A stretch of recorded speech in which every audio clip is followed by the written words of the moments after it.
ఆయన కళ్ళు మూయరు, బాహ్య ప్రజ్ఞ ఆయనను వీడదు. కానీ ఒకచోట స్థిరపడితే కొన్ని నెలలు, సంవత్సరాలు కదలక కూర్చుండిపోతారు.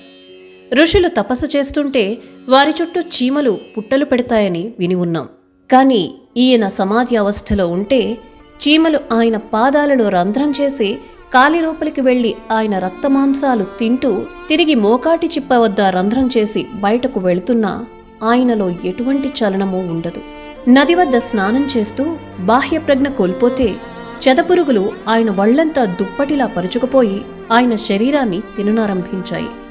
ఎవరో భక్తుడు కొన్ని వారాల తర్వాత చూచి వాటిని తొలగించి స్వామిని లేపగా, వాటినేం చెయ్యొద్దు, అవి కేవలం నా శరీరాన్ని భక్షిస్తున్నాయి అన్నారట. అంతటి జీవకారుణ్యమాయనది. ఆయన ఎవరో కాదు, తిరువణ్ణామలైకి 32 కిలోమీటర్ల దూరంలో ఉన్న పూండి అనే క్షేత్రంలో సమాధి స్థితులై ఉన్న శ్రీ పూండి స్వామి. ఆయన గురించే ఈ వీడియోలో తెలుసుకోబోతున్నాం. సాయి మాస్టర్ పదంకు స్వాగతం. ఎందరో మహనీయుల గురించి, వారు బోధించిన ఆధ్యాత్మిక సత్యాల గురించి తెలుసుకోవాలనుకుంటున్నారా? మరెందుకు ఆలస్యం, ఈ ఛానల్కు సబ్స్క్రైబ్ చేయండి. భుజాన మాసిన గుడ్డల మూట, చొక్కాపై చొక్కా, పుసులు కట్టిన కండ్లు, తైల సంస్కారమే లేని జడలు కట్టిన జుట్టు, నెలల తరబడి స్నానం లేక చాలా మురికిగా కనిపిస్తున్న శరీరం. ఇది ఆయన వాలకం. ఆయన చూడటానికి అనుమానం లేకుండా పిచ్చివాడిలాగే ఉండేవారు. కానీ కొద్దిగా లోతుగా పరిశీలిస్తే శరీరమంతా దుమ్ము కొట్టుకుని ఉన్నా ఆయన వద్ద ఏ దుర్వాసన వచ్చేది కాదు. చురుక్కున చురకవేసే కన్నులతో ఆయన వర్చస్సు దివ్యంగా వెలిగిపోయేది. ఆయన సన్నిధి గాఢమైన ప్రశాంతతను ప్రసాదించేది. పూండి అనే గ్రామంలో ఒక పెంకుటింటి అరుగుమీద సుమారు 12 సంవత్సరాలు ఏ అవసరార్థమూ లేవకుండా అజగరావస్థలో స్థిరపడిపోవటాన్న ఆయనను అందరూ పూండి స్వామి అని పిలిచేవారు తప్ప షిరిడి సాయినాథుడి వలె, అక్కల్కోట స్వామికి వలె ఆయన పేరు, ఊరు, కులగోత్రాలు ఎవ్వరికీ తెలియవు. అవధూతుల స్థితిని శంకర భగవత్పాదుల వారు బాలోన్మత్త పిశాచవత్ అని వర్ణిస్తే, అపర శంకరాచార్యులు శ్రీ కంచి చంద్రశేఖర పరమాచార్యుల వారు స్వయంగా శ్రీ పూండిస్వామి గురించి ఇలా అన్నారట: మేమంతా బల్బులమైతే పూండిస్వామి ట్రాన్స్మిటర్ వంటివారు, అక్కడ స్విచ్ వేస్తే గాని ఇక్కడ బల్బులు వెలగవు అని. ఎవరైనా భక్తులు శ్రీ పూండిస్వామిని దర్శించి వచ్చినా, ఆయన గురించి ప్రస్తావించినా పరమాచార్యుల వారు చాలా సంతోషించేవారట. శ్రీ పూండిస్వామిని గురించి తెలుసుకునే ముందు వారి గొప్పతనాన్ని తెలిపే కొన్ని సంఘటనలను ఇప్పుడు స్మరిద్దాం. ఎంతోమంది సామాన్యులతో పాటు సాధు సత్పురుషులు ఎందరో స్వామిని దర్శించేవారు. వారితో పాటు లోకం నిదురించాక రాత్రి సమయాల్లో దేవతలు కూడా స్వామిని దర్శించేవారు. ఒకప్పుడు స్వామివారు నీరు చాలా స్వల్పంగా ఉన్న ఒక గొడ్డేరులోకి మకాం మార్చారు. రోజుల తరబడి అక్కడే కూర్చుని ఉండేవారు. రోజు రాత్రి కళ్ళు తాగటానికని ఆ ఏరు దాటి పక్క గ్రామానికి పోతున్న వడ్రంగి స్వామికి నమస్కరిస్తూ ఉండేవాడు. యథాప్రకారం అలా ఒకరోజు రాత్రివేళ శ్రీ స్వామివారిని అతడు దర్శించినప్పుడు విభ్రాంతి గొలిపే ఒక దృశ్యం అతడి కంటపడింది. తెల్లటి మిరిమిట్లు గొలిపే వస్త్రములు ధరించిన 5 దేవకన్యలు స్వామివారిని పూజిస్తున్నారు. వారిలో 2 స్వామికి చామరలు వీస్తుంటే, మరో 2 గంధం పూస్తుంటే, ఇంకొకరు పుష్పమాలలు స్వామి కంఠానికి అలంకరిస్తున్నారు. ఆ ప్రాంతమంతా సుగంధంతో నిండిన చల్లటి గాలి వీస్తున్నది. 5 నిమిషాల పాటు ఈ దృశ్యాన్ని ఆశ్చర్యంతో తిలకిస్తున్న ఆ వడ్రంగి భయంతో ఇక ఉండలేక అక్కడి నుండి పారిపోయాడు. మరునాడు స్వామిని దర్శించి తాను చూచిన ఈ అద్భుత విషయం గురించి అడిగితే అది దేవరహస్యం అని మాత్రమన్నారు స్వామివారు. అలాగే ఇంకొక నిషీధి రాత్రి తప్పిపోయిన తన ఆవును వెతుకుతూ స్వామివారుండే ప్రదేశానికి వచ్చిన ఒక రైతుకు ఒక దేదీప్యమానమైన వెలుగులో కూర్చుని ఉన్న స్వామివారి వద్ద 6 అడుగుల పొడవుగల ఒక అందమైన ఆజానుబాహు నిలబడి వింజామరంతో శ్రీ స్వామివారికి విసురుతున్న దృశ్యం కనపడింది. ఆ దృశ్యం యొక్క తీక్షణత తట్టుకోలేక భయంతో ఇంటిబాట పట్టాడు. మరొక రోజు రాత్రి విపరీతమైన వర్షం కురుస్తోంది. నిశ్శబ్దం ఆ నిషీధిని ఆవరించి ఉంది. ఆ సమయంలో ఒక భక్తుడు శ్రీ స్వామివారికి వేడివేడి జొన్న సంకటి సమర్పించాలని తెస్తూ ఉన్నాడు. ఇంతలో కొద్ది దూరంలో అతడికి 10-15 పెద్ద పాములు వాటి పడగలపైన కూర్చుని ఉన్న స్వామివారు కనిపించారు. ఆ పాముల నుండి నరుడు నరుడు అన్న శబ్దం అతడికి వినవస్తోంది. ఇంతలో లాంతరు పట్టుకుని అక్కడకు ఒక రైతు వచ్చాడు. ఈ భక్తుడు అక్కడ తనకు కనిపిస్తున్న దృశ్యం గురించి ఆ రైతుతో ప్రస్తావిస్తే అతడు అక్కడ తనకెటువంటి పాములు కనిపించడం లేదని చెప్పి ఈ భక్తుణ్ణి ఇంటికి పంపించేశాడు. మర్నాడు ఉదయం ఊర్లో విచారిస్తే రాత్రి లాంతరు పట్టుకొచ్చి తనను ఇంటికి పంపిన రైతు ఆ గ్రామంలోనే లేడని తెలిసింది. ఆనాటి రాత్రి నాగుల రూపంలోనూ లాంతరు తెచ్చిన రైతు రూపంలోనూ వచ్చినది ఏ దేవతలో, గంధర్వులో, సిద్ధపురుషులో శ్రీ స్వామివారికే తెలియాలి. ఇక స్వామివారి జీవకారుణ్యం ఎటువంటిదో తెలుసుకుంటే మనసు పులకరించిపోతుంది. ప్రతినిత్యం ఒక పాలవాడు స్వామివారిని పాలు, టీ, కాఫీ ఏదైనా తాగుతారేమోనని అడిగేవాడు. ఏమీ వద్దని శ్రీ స్వామివారు బదులిచ్చేవారు. ఒకనాడు మాత్రం స్వామి అతడు తెచ్చిన 25 లీటర్ల పాల క్యాను తెమ్మని అందులో ఉన్న పాలన్నీ తాగేశారు. ఇంకొక 6 లీటర్ల పాల క్యాను ఉంటే అతన్ని అది కూడా తెమ్మని ఆ పాలు కూడా అమాంతం తాగేశారు. విస్తుపోయిన ఆ పాలవాడు ఈరోజు ఖాతాదారులకు ఎలా చేయాలబ్బా అని బుర్రగోక్కుంటూ వెళ్ళిపోయాడు. అతడు వెళ్ళిపోయాక శ్రీ స్వామివారు ఆ పాలన్నీ తిరిగి నేలపై కక్కేశారు. ఈ పాలు ఎంతమంది తాగుతారు, వాళ్ళంతా ఏమైపోవాలి అంటూ ఆ పాలలో చచ్చిపడి ఉన్న బల్లిని, తేలును చూపించారు. ఆ గరళ కంఠుడి వలె శ్రీ స్వామివారు ఈ విషపూరితమైన పాలను తమలోకి తీసుకొని ఎంతమంది ప్రాణాలను రక్షించారో కదా. ఇక సాయినాథునికి వలె శ్రీ స్వామివారి శరీరము ముక్కలు ముక్కలుగా పడి ఉండటము, మరలా సశరీరంగా సజీవంగా మారటము వంటి వారి ఖండయోగాన్ని చూసిన భక్తులు కూడా ఉన్నారు. శ్రీ స్వామివారి దయవలన పిల్లలు కలిగినవారు, మూగ పిల్లవానిగా పుట్టి స్వామి కృపవలన మాటలు వచ్చి గొప్ప తమిళ కవిగా మారినవారు, ఆరోగ్యము, ఐశ్వర్యము, ఆధ్యాత్మికోన్నతి పొందినవారు కోకల్లులు. ఇంతటి మహిమాన్వితులైన శ్రీ స్వామివారు అసలు ఎప్పుడు ఎలా ప్రకటమయ్యారు? శ్రీ పూండీ స్వామివారు 1935 ప్రాంతంలో తిరువణ్ణామలైకి 20 మైళ్ల దూరంలో ఉన్న కలశపాకం అనే గ్రామంలో ఉన్మత్తావస్థలో తిరుగుతూ కనిపించారు. అప్పుడు ఆయన వయస్సు సుమారు 20 సంవత్సరాలు ఉండవచ్చు. మొదటి నాళ్లల్లో ఆ ఊర్లో ఉన్న నాగజముడు పొదల్లో కూర్చుని ఉండేవారు. అక్కడున్న రైతులు అది గమనించి ఆ నాగజముడు పొదలను కొట్టేసి వీరిని బయటకు తీసుకొచ్చారు. కొన్నాళ్ళు అక్కడ ఉన్న కోవెలల్లోనూ, పాడుబడిన మసీదులోనూ, మరికొన్నాళ్లు చెట్ల కింద, రోడ్డు ప్రక్కన ఉండేవారు. తానుగా ఎవరితోనూ మాట్లాడేవారు కాదు. ఎప్పుడూ ఒక మాసిన గుడ్డల మూటను చంకన తగిలించుకొని అనేక చొక్కాలు ఒకదానిపై మరొకటి ధరించి మోకాళ్ల వరకు కట్టిన మాసిన ధోవతితో నడిచేవారు. నడక ఏనుగు నడకవలే ఎంతో ఠీవిగా ఉండేది. కలశపాకం పరిసర గ్రామాల్లో తిరుగుతూ ఉండేవారు. నడవడం అంటూ మొదలు పెడితే మైళ్ల కొలది నడుస్తూనే ఉండేవారు. ఒక దగ్గర కూర్చుంటే ఇక వారాలు, నెలలు గడిచినా లేచేది లేదు. చేతులు ఊపడం మొదలు పెడితే రోజులు తరబడి ఊపుతూనే ఉండేవారు. ఆకలి వేస్తే నాగజముడు పండ్లను, ఏటిలోని ఇసుకనూ తినేవారు. మొదట్లో కలశపాకం గ్రామస్తులు ఆయన్నొక పిచ్చివాడని అనుకున్నారు. ఒక విచిత్రమైన సంఘటన ఆయనను వారికి ఒక మహాసిద్ధపురుషుడిగా పరిచయం చేసింది. కలశపాకం ప్రక్కగా చెయ్యారనే ఒక గొడ్డేరు ఉంది. హఠాత్తుగా వెల్లువగా నీరు రావడం, హఠాత్తుగా అసలు నీరే లేకుండా తగ్గిపోవడం ఆ గొడ్డేరుకు సర్వసహజం. ఒకప్పుడు శ్రీ స్వామివారు ఆ ఏటి ఒడ్డున కూర్చుంటూ ఉండేవారు. కనకనమండే ఎండలో ఆ ఇసుకపై నిలబడటమే కష్టం. కానీ శ్రీ స్వామివారు ఏకంగా పాన్పు మీద పడుకున్నట్లు ఆ ఇసుక మీద అంతటి ఎండలో హాయిగా పడుకునేవారు. ఒక దగ్గర కూర్చుండటం మొదలు పెడితే వారాలు, నెలలు గడుస్తున్నా లేవరని ఇంతకుముందు తెలుసుకున్నాం.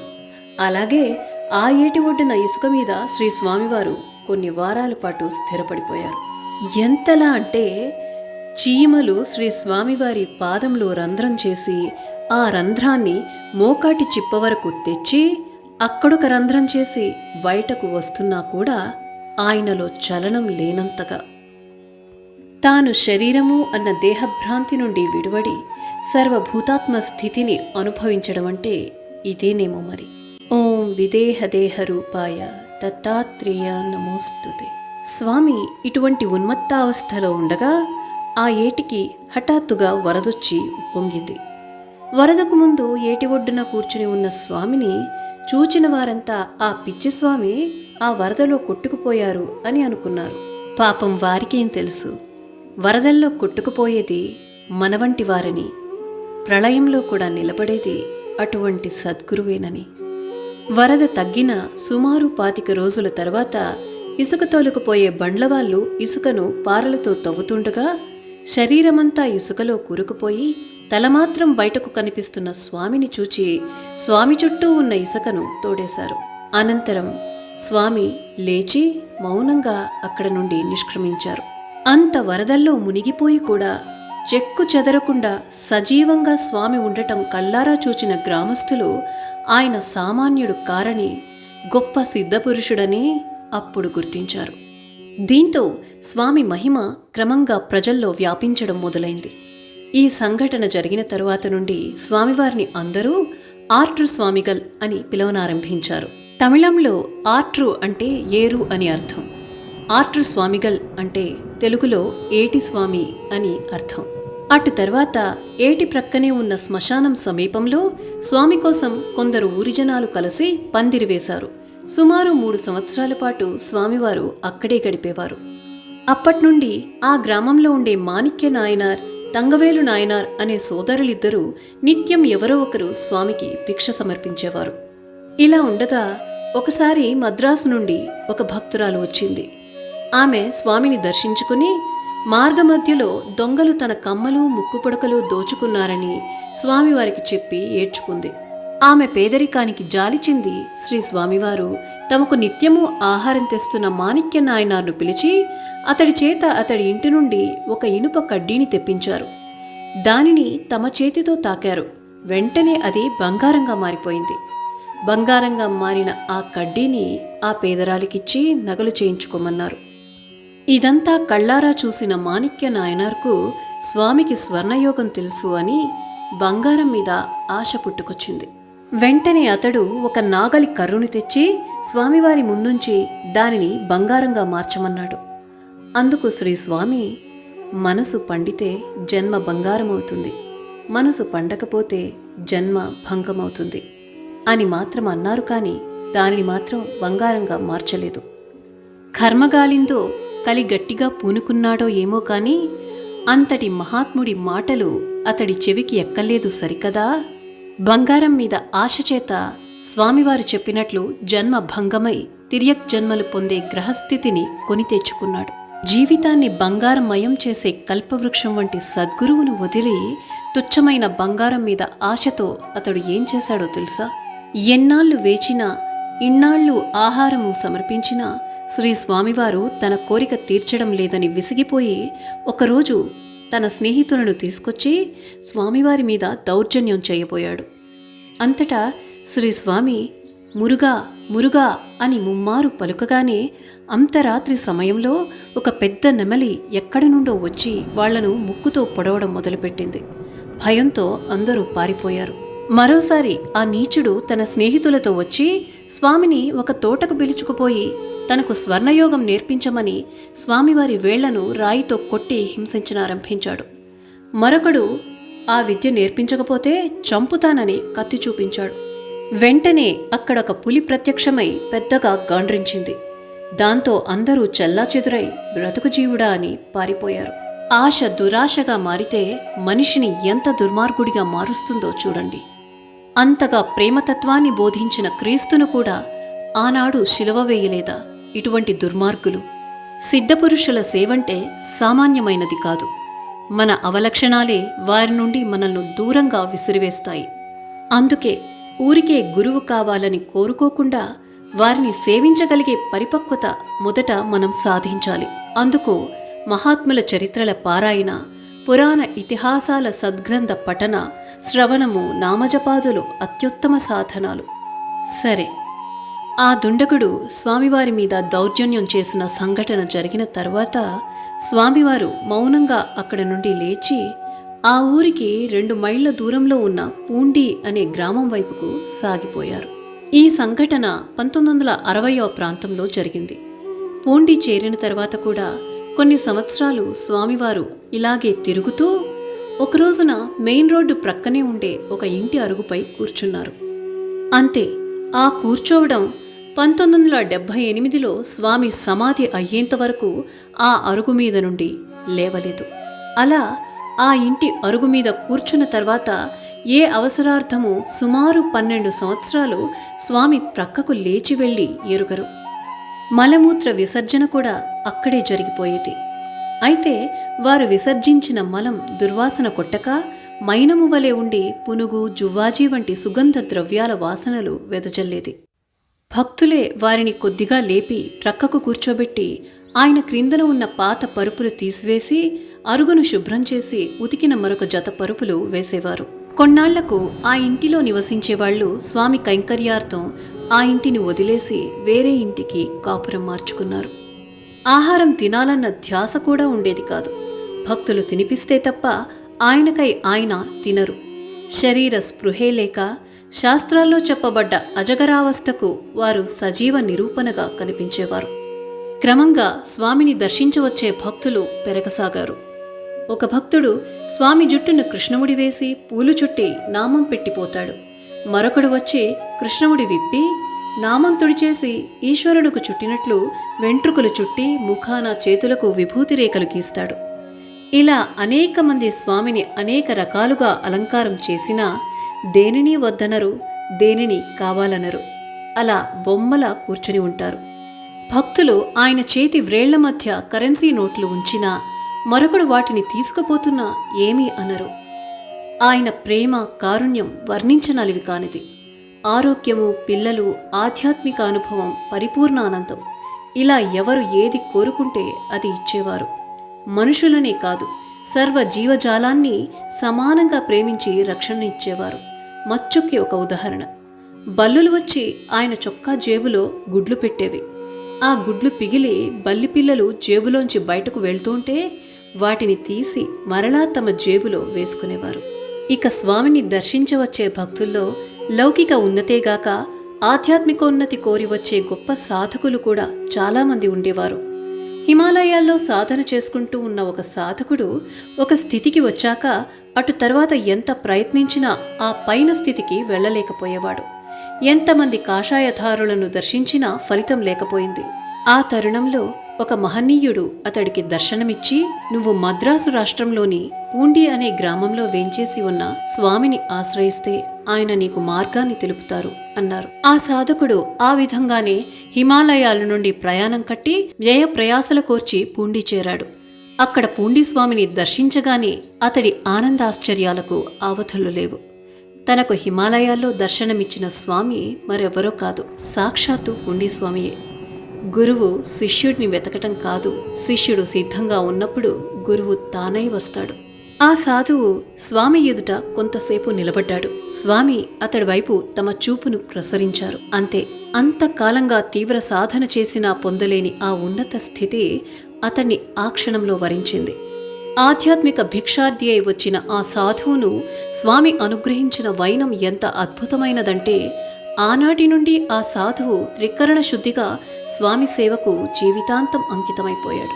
శ్రీ పూండి స్వామివారు అనుగ్రహించిన ఇటువంటి ఎంతోమంది సాధకులు ఉన్నా మనకు తెలియవచ్చిన వారిలో వెల్లియానంద స్వామి అని ఇంకొకరు కూడా ఉన్నారు. ఈయన గురించి చెబితే ఇంకో చరిత్ర అవుతుంది.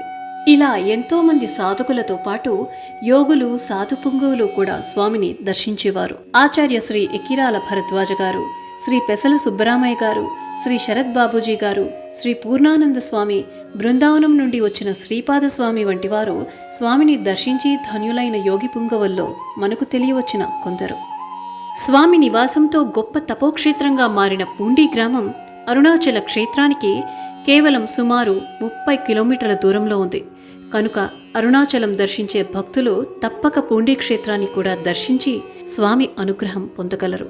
శ్రీ పూండి స్వామి ఆశ్రమం యొక్క అడ్రస్ క్రింద డిస్క్రిప్షన్ బాక్స్లో షేర్ చేయబడింది, గమనించగలరు. సద్గురు చరితామృతం ఎంత చెప్పుకున్నా అనంతమైన లీలలు ఇంకా ఉంటూనే ఉంటాయి. సెలవ మరి. ఓం అనంతలీలా విలాసాయ నమః. శ్రీ పూండి వాసాయ నమో నమః. ఓం సాయిరాం. జై గురుదేవ.